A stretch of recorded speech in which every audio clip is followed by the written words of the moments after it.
This is Joe Wong. Welcome to the Trap Set.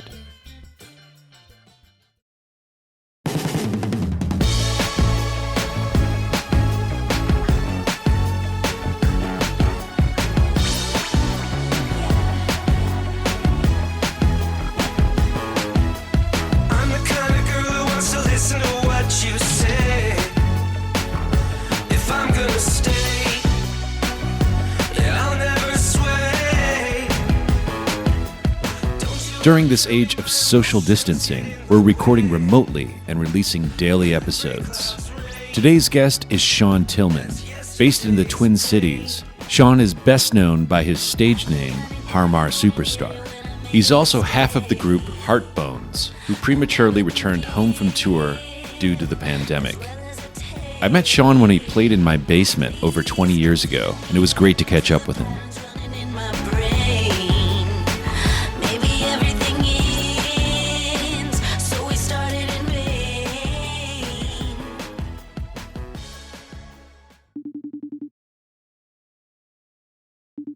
Hello. Hello. Hey there. We both have very good radio voices. This is going to be a great chat. I know. Hell yeah.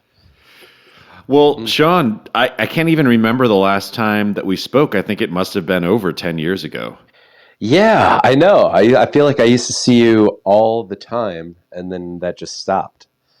Like, I don't know, we just both went off into the world and started doing a bunch of shit.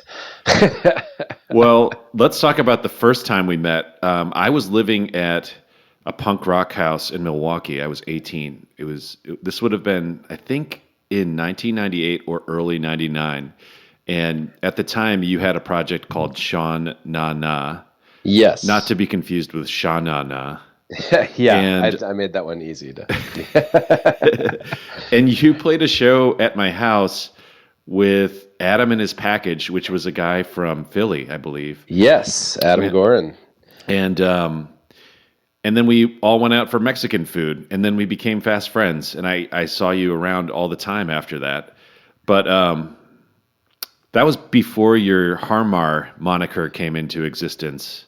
Yeah, that I guess was that because there's a confusing period for me even because I tried to keep my identity so masked as Har Mar Superstar just because I had so many projects going on that I feel like I pretended I was my brother for a long time, so I can't honestly like pinpoint when Har Mar started. Wait, what do you mean you pretended you were your brother? Well, for press and things like that, I pretended my name was Harold Martin Tillmann as Har Mar Superstar, and I was like kind of an estranged brother of myself.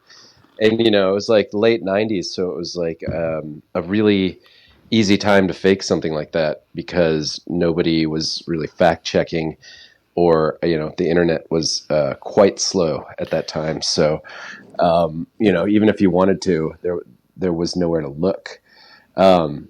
So I think I had, you know, a lot of people were kind of in the know, but very courteously kept the secret. I just thought that I was going to annoy people with putting out so much content because it was coming off the heels of Calvin Crime albums. And then Sha Na Na was kind of very active, putting out EPs and albums right away.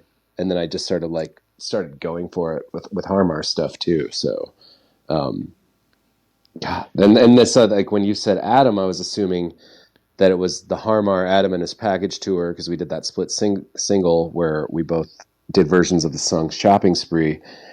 But that was, I don't think it was. No, because we that was birthed on a Sha Na Na and Adam and His Package tour where we were in Flagstaff, Arizona, and went and saw this cover band. So anyway, like we stole this song Shopping Spree. Anyway, I'm all over the place right now. But that's kind of how my brain works anyway. So I guess the listeners are going to have to get used to that. Well, Harold Martin is not a real person, but Har Mar, isn't that the name of a shopping mall or a street? Is. It's a the shopping name mall. of a mall. I did, and I also came up with that story partially to safeguard myself from a cease and desist from the mall. So if I could claim that, my name was Harold Martin, Har Mar is an easy nickname to shorten up. To safeguard yourself from a hypothetical cease and desist, or did they actually send you a cease and desist? No, it was like a hypothetical one. Guarding, just contingencies. As you can tell, I was really overthinking a lot of shit at that time. And I probably still am. So did you grow up in the Minneapolis-St. Paul area? I did. Well, I grew up in kind of smaller town, southern Minnesota first. Marshall, Minnesota, till I was 9. And I think the other notable person out of there that I know of from Wikipedia is Steve Zahn. Have you ever met him? No, I'd love to. That guy is one of my favorite actors. Just always quality. But I love that because I don't know. He's in the league with me as far as that guy actors go. The kind of Steve Zahn, Luis Guzman, John C. Reilly back in the day, or Philip Seymour Hoffman kind of guys, like before you actually knew their names. Character actors. Everything. Yeah, anonymous character actors. Yeah, exactly. And just always come through with the heat-seeking parts. But so after Marshall, sorry, God, I'm just really just wildly windshield wiping you. But I went to a town called Owatonna, which is an hour south of Minneapolis, and I lived there till I was 15, and then came up to Minneapolis to go to performing arts, or just an arts high school in general. And I went for theater, and we lived in dorms, and I kind of just never moved back because I just started going, and I found my spot here in Minneapolis, and I took it, Were your parents musical people?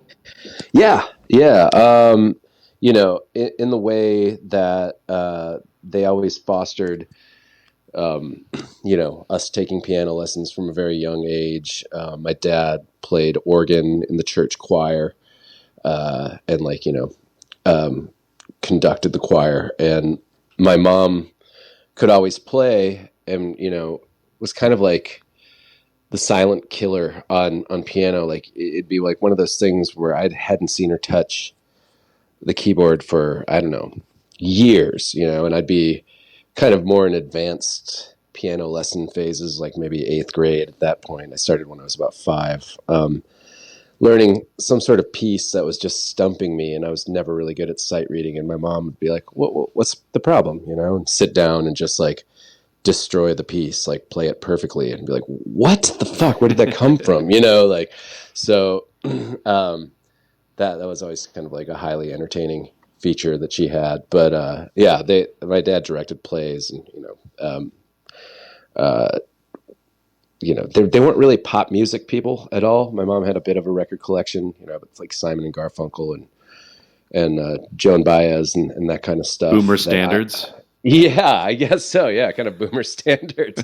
That by the time I was, going into junior high, they just became my records. It wasn't a house where the parents were putting on records, but oldies radio was always on in the car and stuff, and it was more of a talk radio in the kitchen situation. So us kids, I'm the youngest of 3. Pat and Megan are my brother and sister, and they were really into pop music, and so I got into it through them. And then it became a lot of me coming home from kindergarten, staring at the record player from 1 foot away with the headphones on, kind of learning all the words to Thriller, and I kind of just stayed in that zone for a long time. When did you start acting? Pretty young. I was always in community productions. And can you remember some of the first ones that you were part of? Yeah, I mean, it was one of those things. My dad was the director of all the local theater productions and things. So was that his job? Yeah, he was a high school teacher, English teacher, kind of IP or IB AP English teacher, and directed all the plays. And then in the summer he'd do the community productions too, or kind of like outstate. And like I remember a place called Fort Ridgely where they do like summer theater productions and things. But yeah, my sister and I and my brother, to a certain extent, all were way into being in the theater productions, which I think probably left my dad in a bit of a quandary as far as like nepotism goes and things like that, and the optics of that. So I think by the time we started actually auditioning to be the kid parts, he would have someone else come in and cast those parts, but we always still got called out for that shit. So it was kind of a weird, like, painful backhand to actually get a role in something and then have everyone be like, oh yeah, your dad's the director. And so like it never really did felt that make like you work that much harder?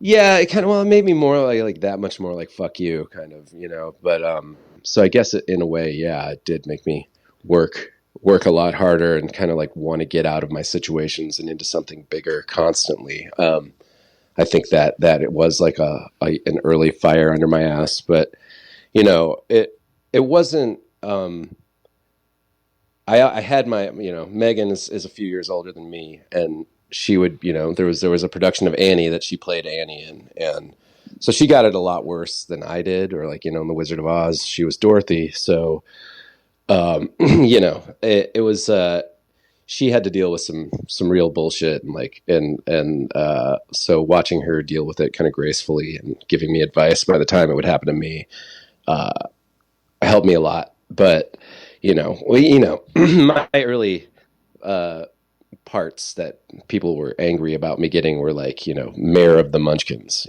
or yeah, I mean, like whatever, or like like Winthrop in The Music Man, just like 3 lines, and I had to like I had a fake lisp, and I was basically just playing a Ron Howard from the movie. So I don't know.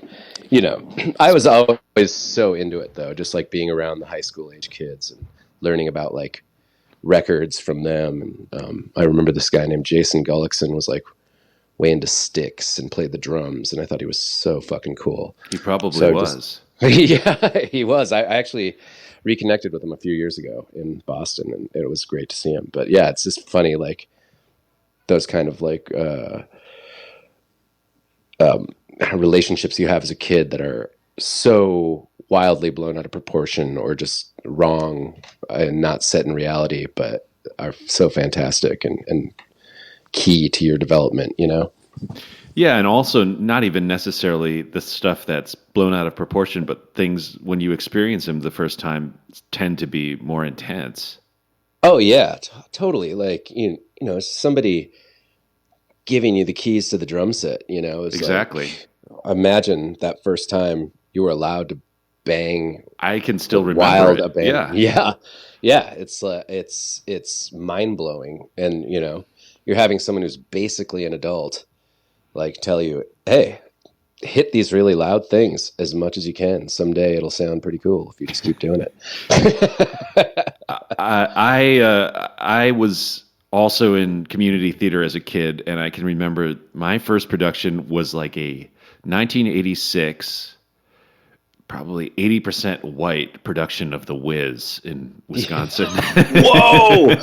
Wow. That is fucked up and incredible, and only in the 80s, I think, a thing that could happen. I know, it's so weird when I think back on it, but at the time I had no context. I hadn't even seen the movie. Even though I was a huge MJ fan, the movie had come out before I was born, or before I was able to see movies anyway. Yeah, there's probably like one VHS of it in Wisconsin. Yeah, so it's kind of like that's a weird way to be introduced to theater. Oh my God, what a weird lens. That's fucked up. Just the decision making that goes into that. I can kind of, see someone like earnestly thinking it's a great idea, and Michael Jackson is big, and this is what the town will be excited about, but just not thinking about that extra part. But I feel like that's kind of a trait of the Midwest, especially definitely in that time frame. Like I think there wasn't a lot of broader thinking sometimes, outside of the bubbles we were in, and that might not just be the Midwest, but that's my, grasp of the situation. And sometimes, you just get inspired with an idea, and then a year later, you're like, "What the fuck did I do?" So when you went to high school for performing arts, what was your ambition at the time? What was your dream? Well, I wanted to be in a band really bad. I already was. I started bands when I was like 13. Was the first like real band I had, and what do you mean by real? That you were writing songs and playing shows? yeah, like I guess real as in we practiced and wrote songs, and we did play shows and all. Yeah, I guess all that stuff. It was always just like full bore. Never really, besides like the first practices of trying to like figure out how to play with someone else. Like I never really had any, like yearning to play covers, except, and I think mainly it was because, the first few times we tried, to play like a Nirvana song, it sounded so shitty that we were like, well, maybe we should try to write our own, and then we can just say they're supposed to sound like that, And so,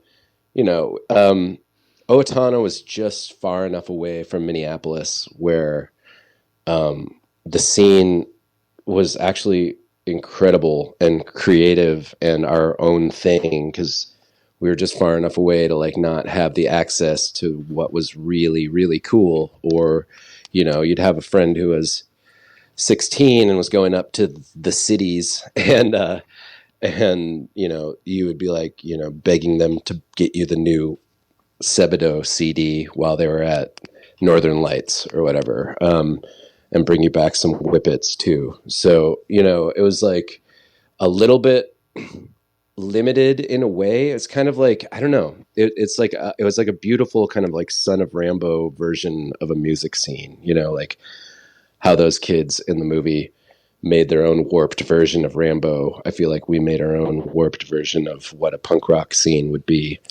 And we were lucky enough to have like the visionary older high school kids that had been to a Libido Boys concert, or, met Green Day at a house party in Mankato or something. And that just gave us all like this hope where everything wasn't too far away, but it was just far away enough that we had to like create our own thing. So we would rent out park pavilions and put on shows, or our friends, the Swearies, had an amazing garage with a half pipe in the backyard, and their family was all very artistic. And so they would let us like, have mosh pits and little like shows with out of town bands at their house. And, just there was a lot of creative ways of putting on a show and just playing for people. And really it was like, people were releasing tapes and just kind of like releasing tapes. Yeah, it was a big deal. You know what I mean? At the time, because I don't know, it's funny. It's one of those things where, people ask me what my first concert was. And, I always say, Guns N' Roses at the Target Center when I was 13, like on the first Use Your Illusion tour. But really I'd been to so many, like punk shows in Owatonna. It's just like too hard to explain like the band names. And, it's like, yeah, Lotus Eaters and Toy Yodas and, Subliminal Straitjacket at Mineral Springs Park. I could say that, but then I'd have to answer, another hour worth of questions to get to what that means. But yeah, so I feel really lucky to have just sort of like been handed a bunch of live music situations, and then kind of, take them for what I could, and just create my own kind of world, As long as I've known you, you've been a hustler and very ambitious, and from the outside, seemingly like a strategic thinker and somebody that has big dreams who's not afraid to go for it. Well, thank you. I mean, would you agree with that characterization? That's just my perception. Yeah, I guess I've always been like an overachiever in many ways. So, Where does that come from? I think it comes from just in my family. We're all kind of just, I think, predisposed to be that way. My dad wasn't one of your siblings an Ivy Leaguer? Well, my brother went to Northwestern in okay. Evanston. I went to grad school there, but he finished his grad school film degree in like a year instead of 2, I believe. And my sister was like post-secondary, kind of leaving high school a year early. I actually skipped 10th grade as well. And my dad kind of skipped like multiple years of college somehow and just became like a really young professional teacher early on. I don't know. I think we're all just kind of like quick learners and maybe, kind of just want to get out there and play adult a little before it's time, maybe. But why is it before it's time? I don't know. Just maybe it's. I don't think it's actually for real. Like I guess I mean before like the standards that have been set for the world. In terms of like American high school or whatever. I just feel like we just I can't really explain it as much as just like it's just sort of a feeling of urgency of like, all right, we did that, let's go, what's next, and I can't speak for the rest of my family, but I definitely have that instilled in me. And I don't know if it's from anything other than just being kind of impatient and just ready for what's next. When you look at the things that you've done, do you feel a sense of accomplishment, or do you tend to kind of just sweep those aside and want to move forward? It's more of a sweep aside and move forward kind of situation. I find myself not celebrating accomplishments enough, and I feel like I should more. But my therapist says you're supposed to do that. Yeah, I know. But then I just feel like I guess that's probably at this point in my life, like maybe where I sidetrack myself is in the celebration too, because I definitely like have celebrated through like booze and alcohol a fuckload more than I probably should have, and and I don't know if that's actually like about artistic accomplishments or life goals or anything, or some sort of like numbing of some other shit, but I don't know. It's hard to say. It's just hard to like constantly celebrate. I just feel like I've got so many pots on the stove that it's like there's no time. Well, we'll come back around to that stuff, but I'm thinking about when you first kind of created the Har Mar Superstar moniker and persona. What did it allow you to do that you weren't doing with your other bands? Well, that's a good question. It kind of basically, because at this point, that's how most people know of you. Yeah. Oh, totally. I mean, Har Mar was first and foremost a side project that was just for fun, that ended up kind of becoming like my whole life. But I think I remember distinctly one tour. It was a Shana Na tour out with opening for Bangs. You remember that band? Kill Rock Stars, like Maggie Vale and Sarah. It was I know Maggie. Really, yeah, Maggie's the best. And basically, they were nice enough to take us on tour, and I was, obsessed with all things Kill Rock Stars and Kay and Olympia, and I just remember kind of one tour, playing Shana Na sets, and people were cool and into it, and polite enough, and then we'd start doing like a thing where we would play like an R&B cover at the end of the set, just kind of as a fuck around kind of thing. And I think it started with like an R. Kelly song, "When a Woman's Fed Up," and I was just really into '90s R&B. I remember how into R. Kelly you were. Yeah, Jesus, yeah. Hindsight, Actually, but yeah. So around that time, you would travel a lot with our mutual friends, the Selby Tigers, and they yes, had a guy named Hero traveling with them who was also super into '90s R&B. And I yes, remember, I don't know if it was when Crazy Sexy Cool came out. It was when one of the TLC records came out. He was like oh yeah. obsessed with it.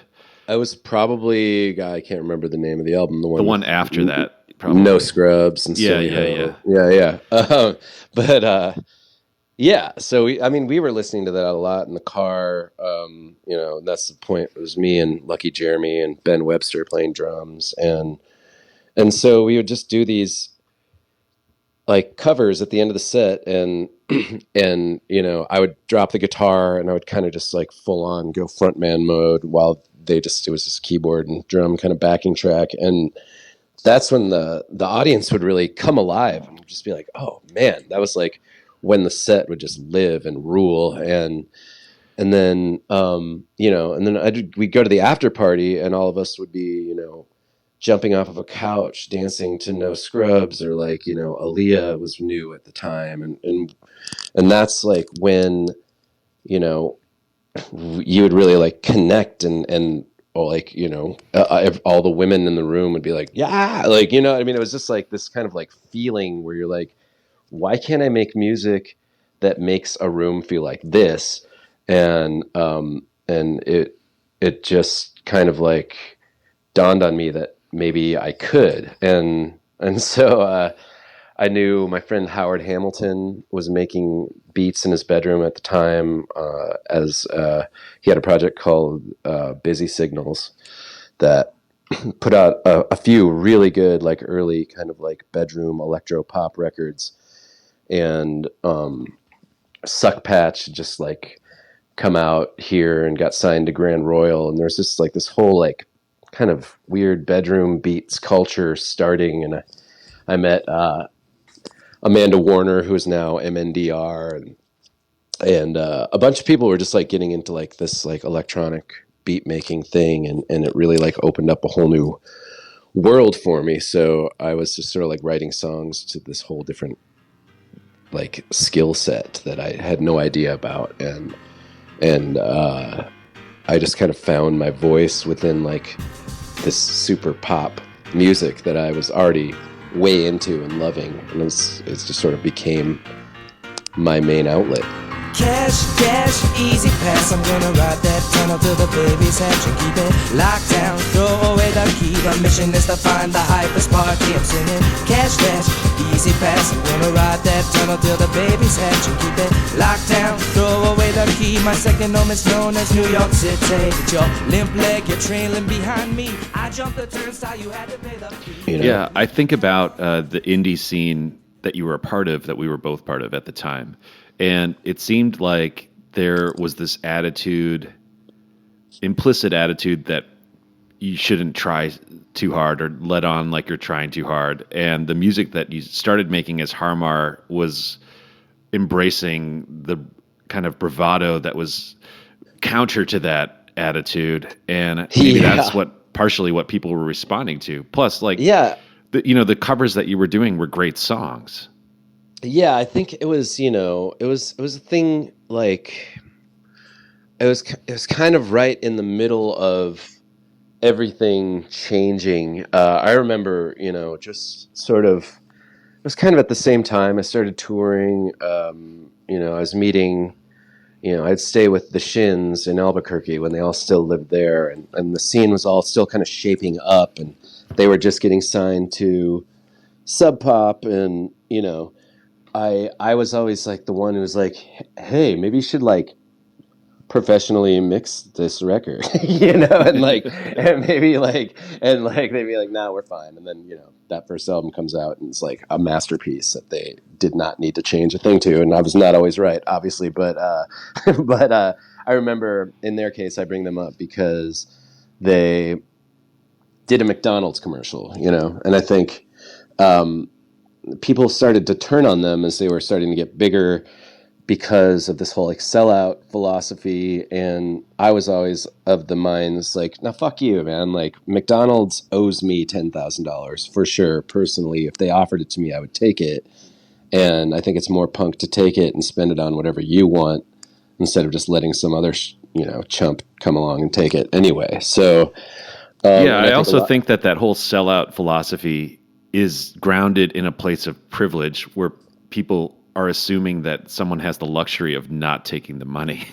Yeah, whereas exactly. the kind of music that Har Mar is doing, I mean, like lots of that stuff was the 90s R&B and hip hop. People were singing about making money, Yeah, exactly. Shamelessly. And it was that, and it was like, I was just happy for the Shins, to be able to pay their rent for a year, just for a song that already existed. And I'm just using them as an example of one of many that were around. That's just like one that pops in my head. But, within like 3 years of all of that, people were fully lining up at, Volkswagen's doorstep, to take whatever was being thrown out, which is great. I don't have any problem with that. But it was just like, it's really funny to think back and imagine a time where that was not the case. And, it just like opens up all these weird, like emotional memories of me, like kind of defending, whoever, like Green Day in like a, 15-year-old me, like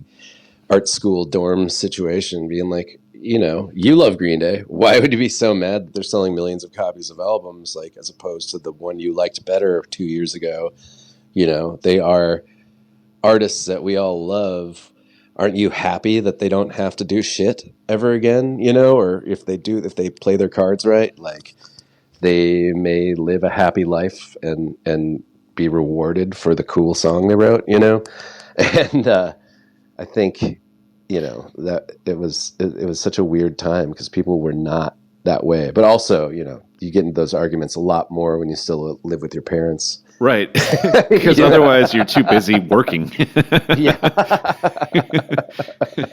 But I even think about, people that I would hold up as a gold standard of DIY, like Ian MacKaye, who's been on the show. I mean, that guy was working his fucking ass off. It wasn't like they weren't trying. I mean, they were trying to have, maximum impact within their, the way that they wanted to do things. And they did. And I mean, we loved Fugazi, we would like idolize them, and Trenchmouth were like our favorite band, and Calvin Crime. And we got to tour with them when we were, I was still like 16 when I went on my first tour opening for Trenchmouth. And, that's how I met Fred Armisen back in the day. And they taught us a lot, but Fugazi, I mentioned them in the same breath because I feel like that was the same scene, same vibes and everything. But, all of us, I think anybody anywhere remotely near punk rock in that time frame, like Fugazi was the gold standard for sure. And I think that kind of like the mentality of kind of trying to live by their ethos bastardized itself in a lot of ways, where people were like making up rules that they weren't really living by. People were like, like kind of like the Minor Threat, like I don't drink, I don't smoke ethos, where you'd be like, well, I swear I saw Ian drinking a beer on his front steps. Not a big deal. He's much older than he was in Minor Threat. I think he can, you know what I mean? Like, I think whatever, just like anything like that, like people were just like putting on, like adding to this list of rules that just didn't really exist, where you're like, wait, where'd that one come from? Yeah. I mean, again, I feel like that kind of, that whole subculture of people that bastardized punk rock ethos, that also comes from a place of privilege, Yeah, yeah, totally.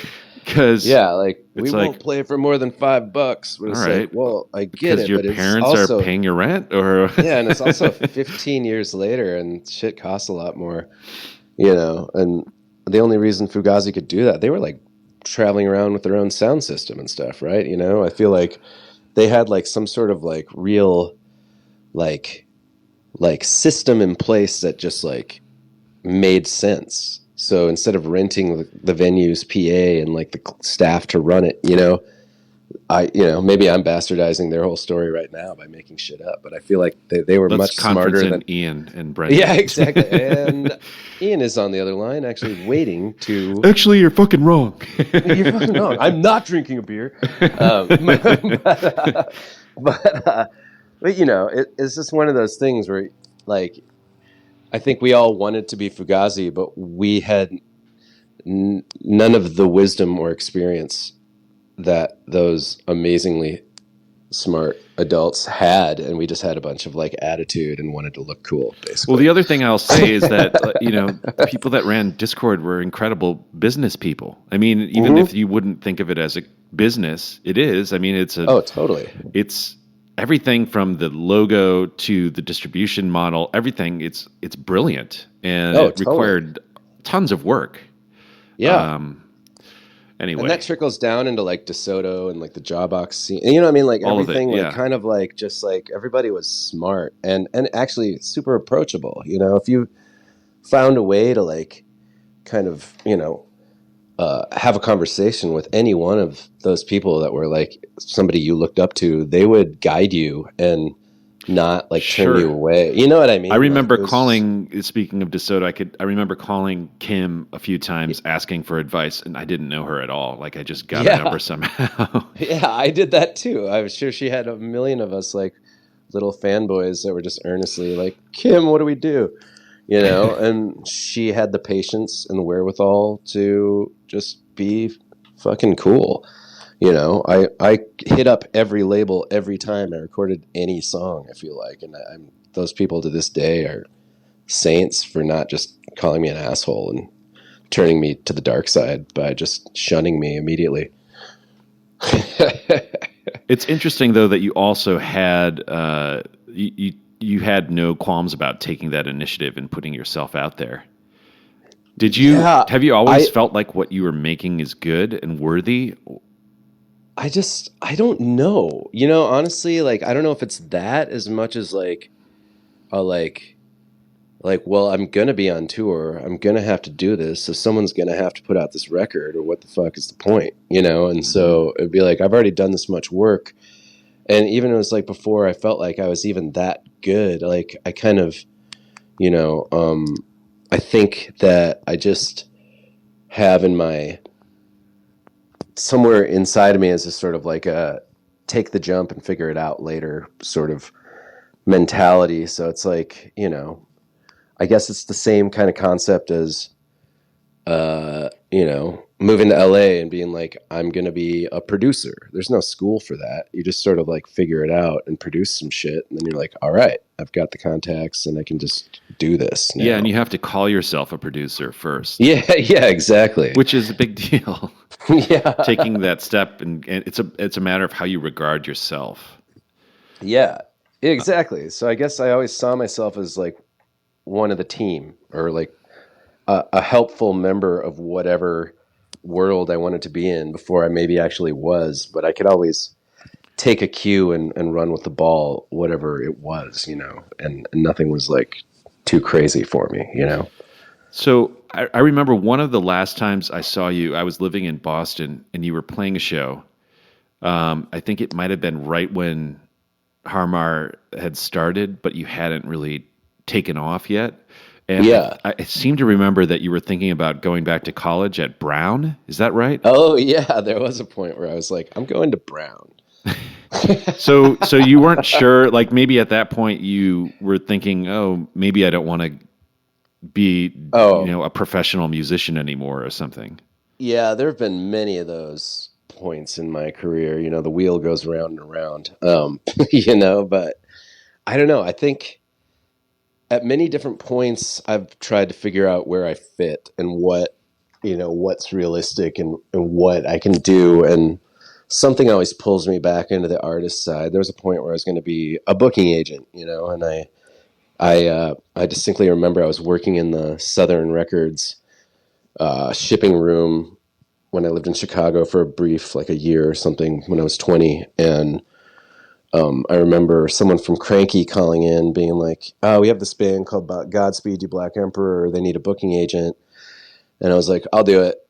And so I like had booked Calvin Crime tours and Sean and Nas stuff kind of up until then. And I just remember just being like, all right, I'm a booking agent now. And I had them and I booked them a tour. I basically got them on like, I don't know, like 8 low shows and then booked them like a couple of their own. And I just remember, no fault of their own, but they're just like, I was young and they were disorganized, and I had like 9 Canadians calling me at different times asking for different things, and it drove me insane, and I decided to quit that right away. It was like, at the end of that tour, I was like, don't even pay me a commission. Let's just not do this again, kind of thing. And I'm just like, I love your band or whatever, but I'm just going to like not be a booking agent. So, but, so like this really funny, weird footnotes, that keep popping up in my head that I forget about, that definitely put me in league of being like kind of the Forrest Gump of 90s indie rock and hardcore into 2000s, New York pop. but it's just, it's all just sort of I don't know. Sometimes reality gets a grip on me and I'm like, maybe I should have some sort of like a skill. I mean, I think even like a year ago, I was like, maybe you do I'll have just finish my skills. degree. Yeah. Yeah. But like sometimes you think there's just certain times you just think everything is some sort of like weird mystical world you've created and you kind of snap out of it. I don't know. And it is. It's all such like a house of cards that I don't know. It's like you either keep running at full speed or you fall under the bus, kind of thing. Yeah, I mean, I feel like I've been to that same place just out of the, rejection. I mean, you have to open yourself up to so much rejection when you're playing music and trying to make a living out of it. And so much instability. And as you get older, it becomes less fun to sleep on people's floors. And it's just something I won't do anymore. You know what I mean? Like there's a certain standard. If I'm going to bring people out on tour, I'm going to pay them and I'm going to make sure like everybody at least has like a couple hotel rooms and you only have to, share a bed once in a while sort of thing. Or, you know what I mean? Like even like the bare minimum of things, but it's kind of like, it's also a matter of making the people that you're bringing on the road feel like you're respecting their time and that they're valued. Exactly. Yeah, exactly. It's like, and it's, it's like a hard balance because you want everybody to know that you love and respect the fact that they're like going in on your vision and you just, I got to limit the amount of times you have like breakdowns or act like a complete baby or whatever, and not let people see that. But then you also don't want people to take advantage of you at the same time. And not that I think I'm in that position ever, but it's like, there's a fine line of knowing what's too much to give before you can't give anymore, and what's too little and what's not respectful. And there's all these things that go through your mind that just, I think people that work a job just don't normally think about, or maybe think about in different terms. And it's kind of when you're an overthinker like me, I can get lost in my thoughts and kind of just like get into this kind of like no man's nest of weird like nothingness around me and just be like, oh fuck, now how do I get out of this? But it's like I don't know. As an overthinker, do you ever find it hard to get inside of your body or in your gut or to let go when you're playing music? That's a good question too. I think so. I think like I'm less of a impulsive musician as far as like music goes. I'm not a jammer, I'm more of a write the song, a planner, and then I'm like the planner. I'm like, this you got planners and you got jammers. Yeah. It's a great way to put it, honestly. Like I can write songs all day, but I have like, very little, attention span for for jamming or finding something in a way that's not focused. Or, even attempting to write a song if I don't have an idea or some sort of like little bit of a roadmap or, the flickering flashlight of an idea to guide me there. I just don't even do it, So I can always jump in on a thing, but for me to start something or end anything is like the hardest thing of all time, But then once you get into it and have like a couple songs, a full album is there in, I don't know, a week, Yeah. It's all a lot of like, go, go, go, go, go. It's and like kind of probably very manic kind of. Well, it's the process of bypassing that critical mind or the planner part of your mind to a certain extent. The thought, totally, the conscious thoughts, and getting into the subconscious thoughts. That's where the songs come from, right? Yeah. Oh, totally. Well, you said you could write songs all day long. How many of them do you like? Like, are you kind to yourself when you're writing music, or is it painful? No, I don't look back on things as super painful. I look back on albums as a time capsule, and I'd say of all of the albums that I've made, which at this point is a lot, there's probably like 2 or 3 songs on each one that I'm like, ugh, what the fuck was that? But the rest are like, all right, that was a start. That's a cool like flicker of an idea that goes on to like this, and like lyrically I was in this place or whatever, but I can accept it as a time capsule of that period of my life, And there's certain songs that I'm still insanely proud of to, this day that I can still listen to, and I feel like it's a weird thing. You build up this catalog and it's just all these things that you've done. This is like yearbooks, Mm-hmm. And after a certain point you stop looking back on the crush that you have as a thing that's viable to a memory that was pleasant, Right.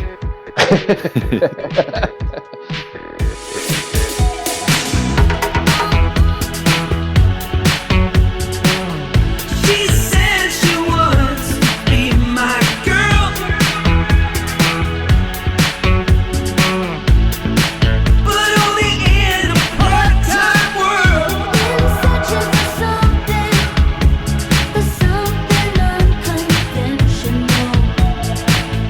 We show so much potential.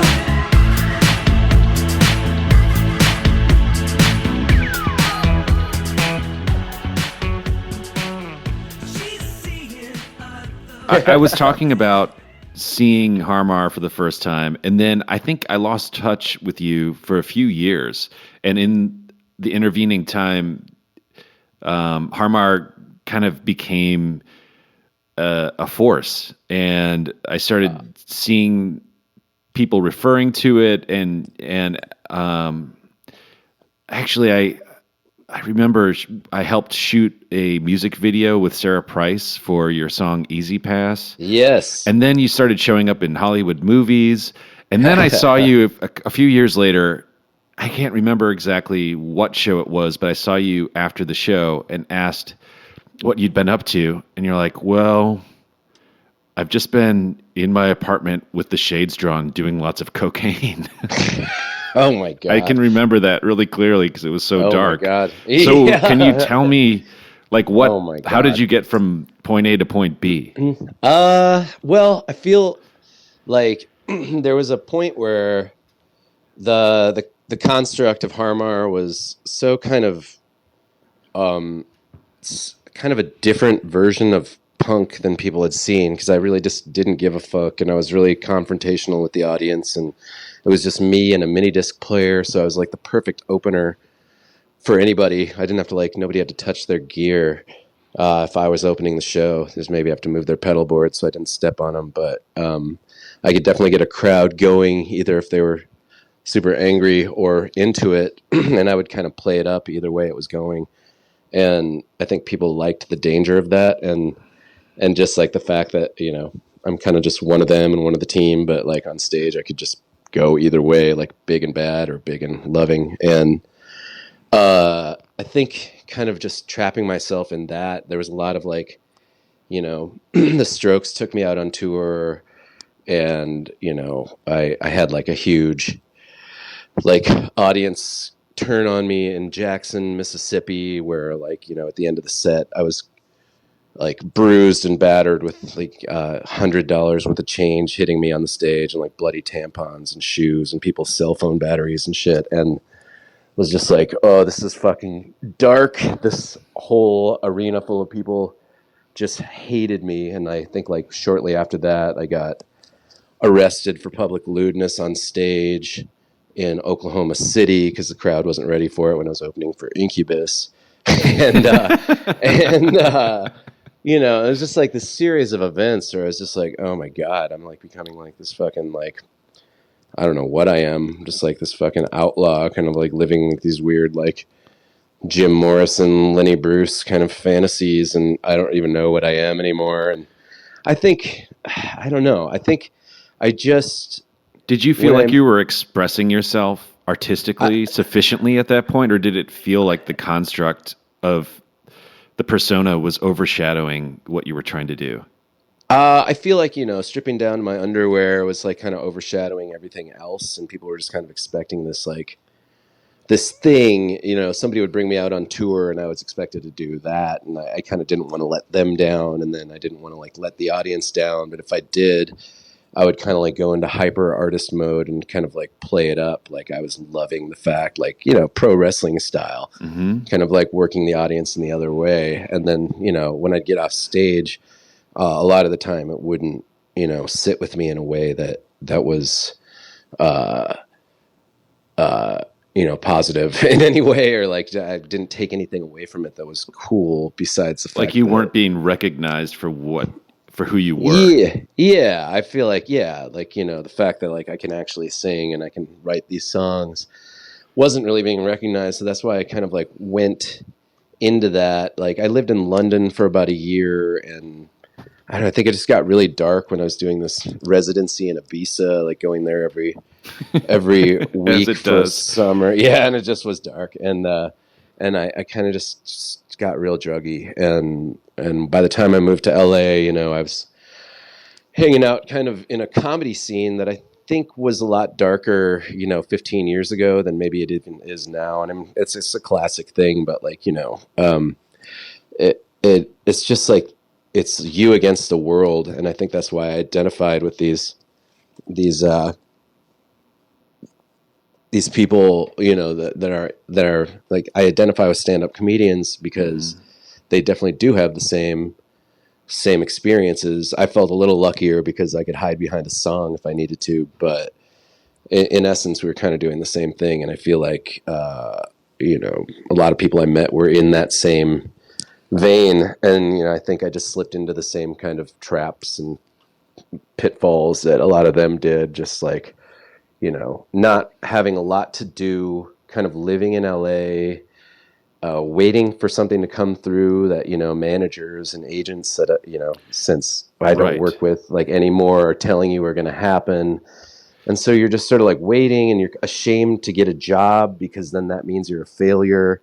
And so there's just all this stuff. You're saying you're ashamed to get a day job because your identity is wrapped up in this notion that you're a professional like singer or a professional actor. If somebody was going to like hire me to write a song for their movie and saw me working at 7-Eleven, they might be like, or you were waiting on them. Yeah. At that point, I think you know, and that was pre-social media and all that stuff. So I think like there was a bigger like mystique to being an artist, and you definitely, once you made the jump to not working, you were expected to stay there in a way. And I think that really, also you may have expected yourself to stay there, you know? Oh, definitely. And so it was like, I felt like I would be a failure to myself. And so I just, instead of working say on also anything that super creative, I just went down that hole of not doing shit, and that's where drugs are real easy to do a lot of.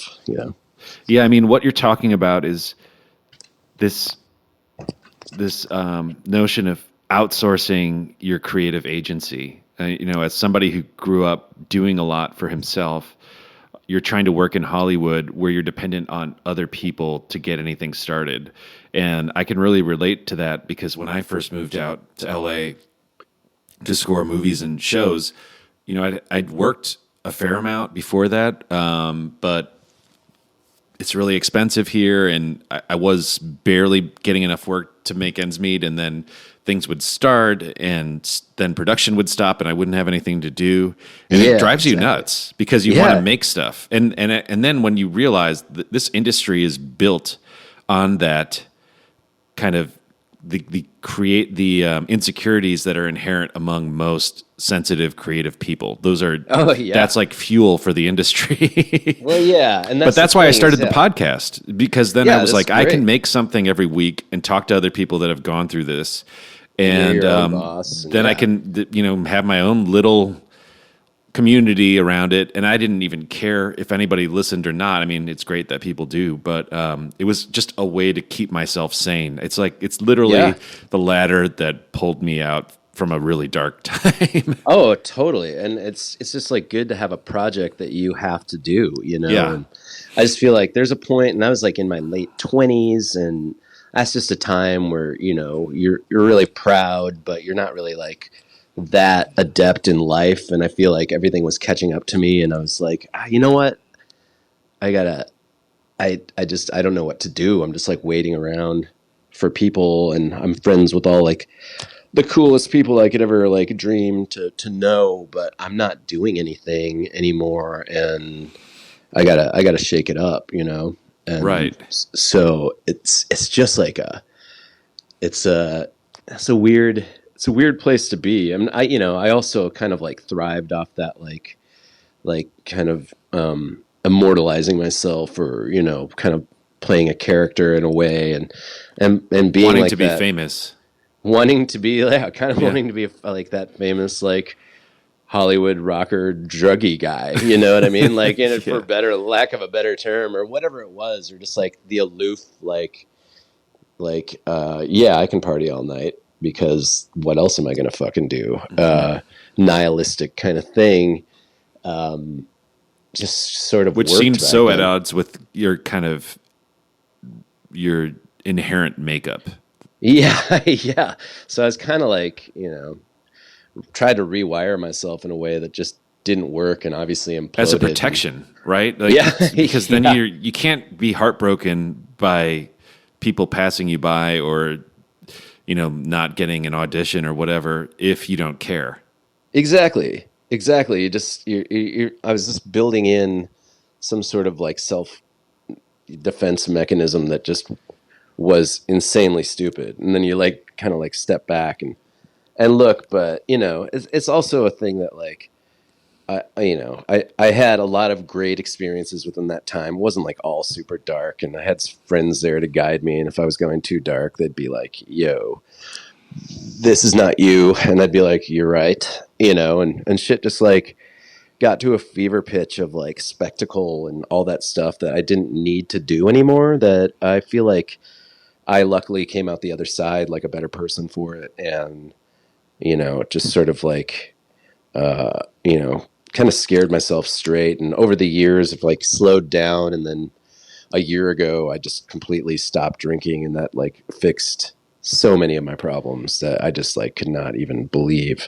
And it's not even like any sort of anything else beyond just like I was definitely drinking this depression juice, and once I stopped, that all went away, and I just was like, oh shit, I'm wasting all this time just like doing nothing and bullshitting with whoever's at a bar for zero reason. I could actually just do stuff and be happy. This is cool.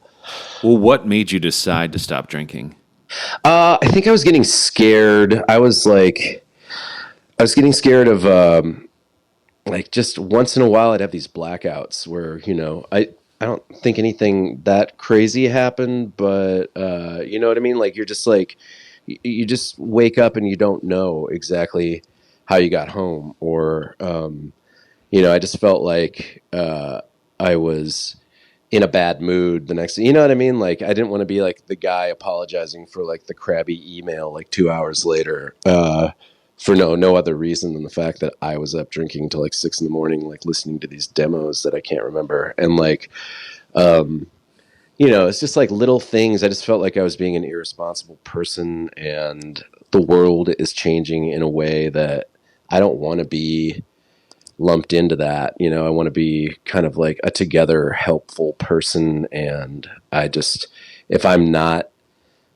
feeling like on top of my game, then I won't be, So I was just scared of going too far in one direction, and I stopped, and it felt really good. And I wasn't really stopping for any finite amount of time. I just quit drinking. I was like, yeah, in a couple months I'll be able to drink again. And then after those couple months, I just felt so good that drinking seemed stressful. So I'm lucky to have that kind of mechanism in my brain too. So I'm just sort of chilling.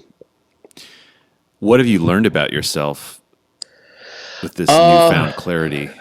It's still hard to really grasp what was missing, or what I'm made of, in a way. I feel like I know that I have a lot more patience and a lot more in me that is like more of a helper nature than I was giving myself credit for. And I was just making myself, I was setting myself back to have to take care of myself, almost like some sort of golf handicap or something, just so I could, I don't know, just not deal with my own bullshit. I just feel like I'm a lot more honest and straightforward and easy to deal with. And I just think I was kind of just living a man-child existence. And although it was like probably entertaining for a bunch of people, it just got real old for me inside the old head here. So I just, I took action, I guess, in a way, by just cutting some shit out of my life. But I don't know. I feel like really lucky. My fiance Laura is like the best and the most like tolerant person that has kind of like dealt with me through a lot of these stages. And I just like felt like I owed it to her and to people around me and to my family and to anybody that probably, a lot of people probably didn't see it as me giving them as hard of a time as I did. And I'm a very kind of guilty person. I feel guilt really hard. So were you raised Catholic? Yes. There you go. Yeah. So that a lot of that stuck with me. I never really wanted to be Catholic. I never got confirmed because I refused to, which was But did you feel guilty about not getting confirmed? A little bit, but I had to be staunch about that for myself. But I did, yeah, exactly. It's fucking. I guess it's one of those things. Yeah. So I just have that instilled in me, no matter what, and I just the feeling of guilt and anxiety, and I think just getting therapy and acting more like a fucking grown man over here, grown person, just. Feels really good. It's like a whole new thing. Well, as a goal-oriented person, what are your goals right now? Man, it's hard to say with this whole like quarantine going on and the unknowing of what live music is going to be. I just got home a week early from a tour launching this new Heartbones album that's supposed to be halfway through it right now, going to the West Coast. So my goals now are all kind of screwed up, and I think maybe I just sort of like stepping back and trying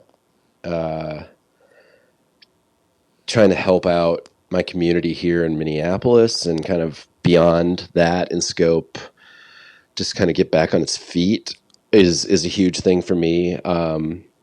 So I've been kind of working on some projects. It's only been like a few days of quarantine. Of course, I've got like 9 new projects that I'm like full-time working on, and that's just how I do it. This is how I keep myself sane. But you know, I have an idea for a musical that I really want to finish the script on and write all these songs for. I've got about half of them written now, and I've been working on a musical concept with just another one. I should not even talk about that yet either. And then a new Har Mar album is coming up, but yeah, I don't know.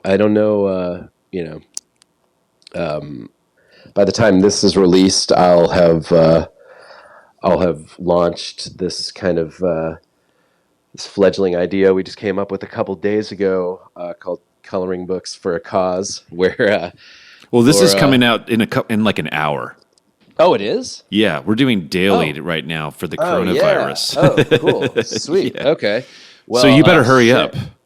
Get those fucking coloring books ready. Yeah, well, I'm launching that shit on maybe if there's a way to cut that really quick. Like, but I don't know. Fuck. Do you do that? Do you do editing? Usually we do, but this is like the new remix raw style. Well, anyway, I guess I can talk about it. Who cares? Yeah.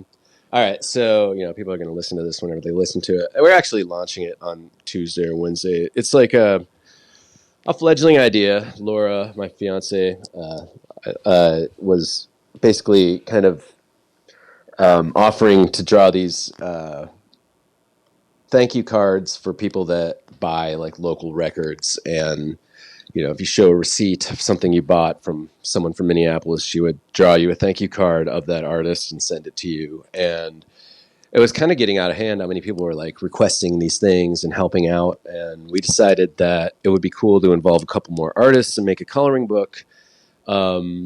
So we got amazing artists, Michael Gahn and Stacey Combs, involved, and we're making our first book, which will benefit the staff that's out of work of all the First Avenue venues here in town, which include 7th Street Entry and Turf Club and Palace Theater.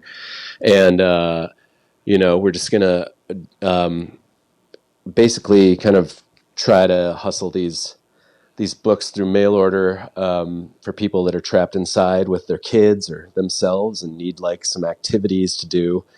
And so they can color in their favorite artists like Prince and Lizzo and Atmosphere and some local acts like Gully Boys and Trampled by Turtles on a bigger level. And we're just kind of going to donate a majority of the money to the First Ave staff that's out of work. And then, the artists that drew the books will also make a percentage as well. So everybody's kind of, keeping themselves going in a way, and hopefully if this is a success, the first book will make more that are more tailored to other businesses and kind of people that are out of work or just any kind of like need any help.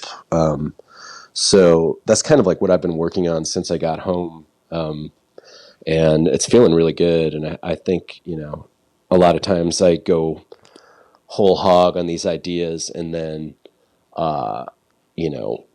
it's the next day I wake up and I'm like, God, I'm insane. This is not a thing. But this has been like 4 days in, and we're almost done with this first book. We're sending it off to press on Monday, and Tuesday or Wednesday, if you go to coloringbooksforacause.com, there will be a website, and you'll be able to order the first book, and we'll just keep you posted on what else is coming out. But hopefully we can reach out on a national level and help,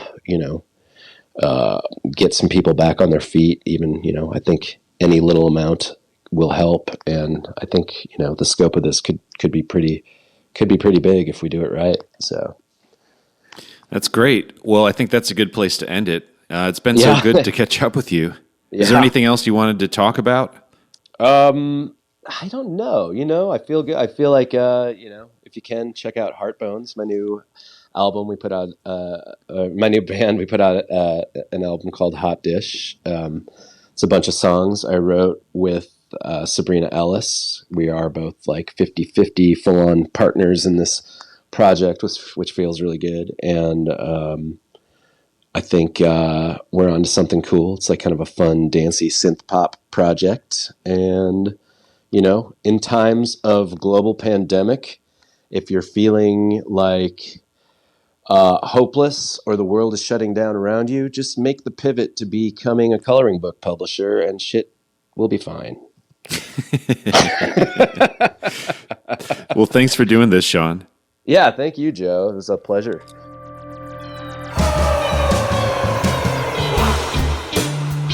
The Trap Set is produced by me, Joe Wong, along with Chris Karwowski, who also edits the program. Follow us on Twitter, Instagram, and Facebook at The Trap Set, and visit our website, thetrapset.net, to subscribe to our show for free. If you enjoyed what you heard today, please donate to our show. If you can't afford to donate, please tell a friend and give us a good rating on iTunes. Send your feedback and guest requests to thetrapset@gmail.com.